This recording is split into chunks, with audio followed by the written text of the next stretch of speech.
انشقاق میں ذکر آتا ہے جی، جس کے آخر میں ہے کہ فاندہ مانوتیا کتابوں بے زمینیں ہی فساد قیامت میں بڑی دلچسپی ہے. اس دور میں دلچسپی ہے جس کے ہونے میں شاید ملین سال ہوں. اس دور میں بھی دلچسپی ہے جس میں ہم سے ہم گزر رہے ہیں.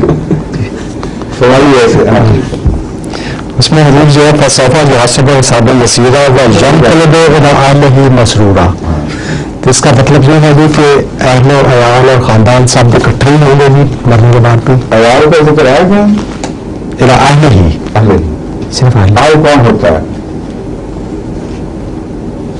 قرآن کریم میں حضرت نوح کو جب ان کا بیٹا ڈوب رہا تھا اور آپ نے کہا تھا یہ میرا اہل ہے، تو کیا فرمایا تھا خدا تعالیٰ نے قرآن کریم میں؟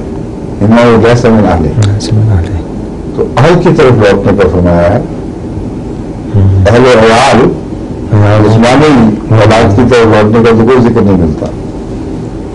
اس اہل کی طرف لوٹیں گے جو خدا کے نزدیک ان کے اہل ہوں گے، وہ اس کے رشتے دار اس کے بعد میں سے خدا کرے کہ بہت سے ہوں تو وہ ہوں گے جن کی طرف وہ لوٹیں گے، نہ کہ ان اہل کی طرف کہ کسی اور طرف جا چکے ہوں گے جن کو خدا کہتا ہے لیس تیرے اہل میں سے نہیں ہے.